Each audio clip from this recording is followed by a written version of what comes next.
तो चलिए यहाँ पर नाइन्थ का मैथमेटिक्स है और उसमें 9वां चैप्टर है वृत्त का क्षेत्रफल या वृत्त के बारे में है। तो इसमें प्रमेय है 9.3। एक वृत्त के केंद्र से जीवा पर डाला गया लंब जीवा को समद्विभाजित करता है। तो यहाँ पर मान लीजिए ये हमारे पास वृत्त है और यहाँ पर इसका ये जीवा है। यदि मैं इस पर लंब डाल दूं तो ये जीवा को बराबर भागों में बांट देगा। मतलब यदि ये जीवा 8 सेंटीमीटर की है तो ये बीच से आधी आधी हो जाएगी 4 सेंटीमीटर। कहाँ से? ये लंब से। इस पर लंब डाला गया है। तो चलिए इसको सिद्ध करके देख लेते हैं। यहाँ पर इस तरह से एक हम वृत्त बना लेंगे, उसका केंद्र बना लेंगे, त्रिभुज बना लेंगे। यहाँ मान लेते हैं कि ए बी इसकी क्या है? जीवा है। ये इसका केंद्र है और यहाँ पर मैं कोई नाम डाल देता हूँ। यहाँ एल ओ एल है, इसका ये लंब है। यहाँ पर ये 90 का कोण बना हुआ है।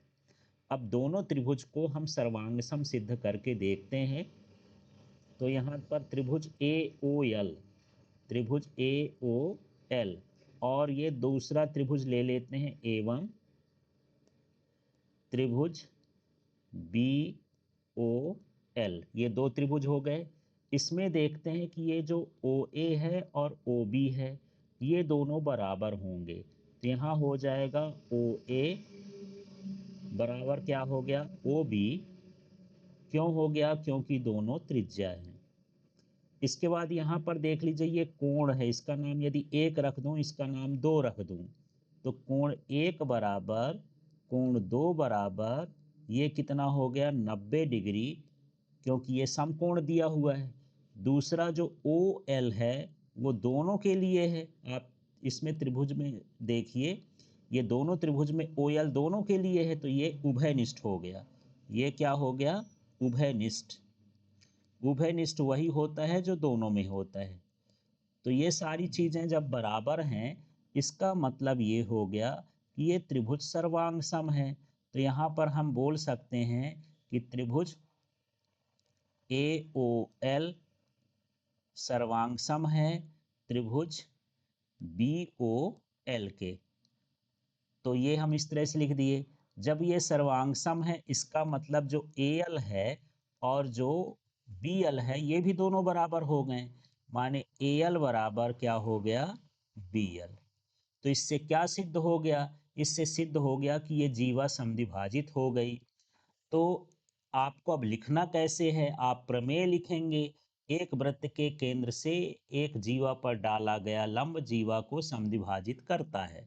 अब इसे सिद्ध करना है तो आप ये चित्र बना लेंगे। चित्र बनाने के बाद ये स्टेप करेंगे, लास्ट में लिख देंगे। इस तरह से आएगा।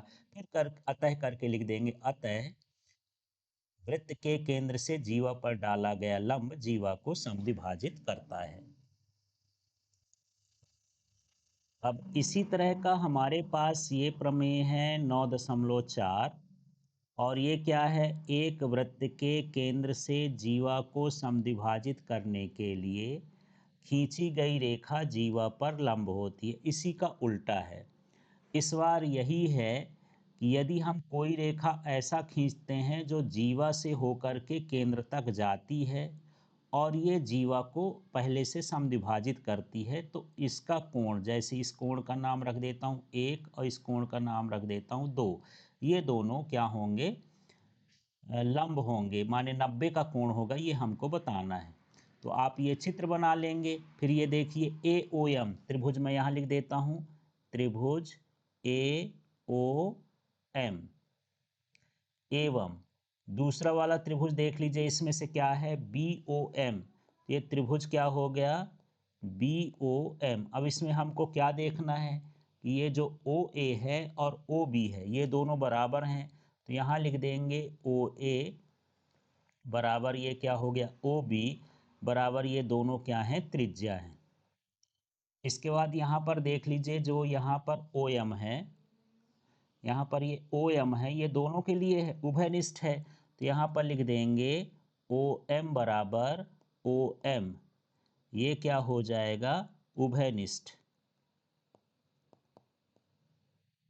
इसके बाद यहाँ पर हम देखेंगे कि ये जो AM है यहाँ से यहाँ तक AM और ये जो BM है ये दोनों बराबर है। ये दिया है कि जीवा समद्विभाजित है, तो यहाँ पर लिखा है क्या AM, यहाँ पर लिख देता हूँ AM बराबर क्या हो जाएगा BM, है ना। ये कहाँ से मिल गया, ये दिया है, प्रश्न में ही दिया है कि जीवा को एक हम ऐसी रेखा खींचते हैं जो जीवा को समद्विभाजित करता है और केंद्र से मिलता है। तो इन तीनों से हमको पता चलता है कि ये जो मेरे पास त्रिभुज है, त्रिभुज AOM और त्रिभुज ये BOM, ये दोनों क्या हो गए, समरूप हो गए। जब समरूप हो गए जाएंगे तो माने कोण एक बराबर क्या हो जाएगा, कोण दो। तो कोण एक और कोण दो का मान बराबर है, पर ये रैखिक कोण है, तो यहाँ पर लिख सकते हैं कोण एक धन कोण दो बराबर कितना हो जाएगा 180 अंश। क्यों हो गया, ये क्यों है, रैखिक कोण, ये क्या हो गए, रैखिक कोण या रैखिक युग्म भी बोल सकते हैं। एक रेखा के जो कोण होते हैं वो उनका सभी का योग 180 अंश होता है। लेकिन यहाँ कोण एक का मान क्या है, कोण दो है, या कोण दो की जगह पर एक रख देंगे तो यहाँ पर लिख सकते हैं कोण एक प्लस कोण दो का मान एक हो गया, तो कोण एक बराबर कितना हो गया 180 अंश। अब एक एक जोड़ देंगे तो दो कोण एक बराबर कितना हो जाएगा, ये हो जाएगा 180 अंश। तो इस तरह से यदि दो का भाग कर देंगे तो कोण एक बराबर क्या हो गया 90 अंश। इसका मतलब ये है कि ये रेखा जीवा पर क्या है, लंब है। अब चलिए यहाँ अगला प्रमेय आपको सिद्ध नहीं करना है, लिख भर लेना है। एक वृत्त की या सर्वांगसम वृत्तों की बराबर जीवाएं केंद्र से बराबर दूरी पर होती हैं।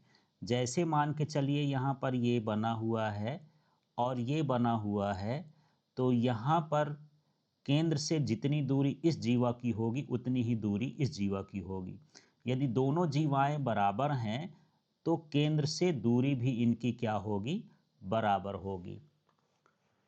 तो सीधा सीधा है कि यदि दो वृत्त हैं या एक ही वृत्त है और उसके भीतर दो जीवाएं हैं और दोनों जीवाएं यदि बराबर हैं तो केंद्र से कैसी होंगी, बराबर दूरी पर होंगी। इसके बाद यहाँ पर अगला प्रमेय है, इसको देख लेते हैं। प्रमेय है 9.6 और ये क्या कहता है, एक वृत्त के केंद्र से समदूरस्थ जीवाओं की लंबाई समान होती है। तो ये पहले वाले का उल्टा है। यदि दो जीवाएं हैं और केंद्र से समान दूरी पर हैं तो उनकी लंबाई भी क्या होंगी, समान होंगी, जीवाएं बराबर होंगी। यदि केंद्र से दूरी बराबर है तो जीवाएं बराबर होंगी और यदि जीवाएं बराबर हैं तो केंद्र से दूरी बराबर होगी।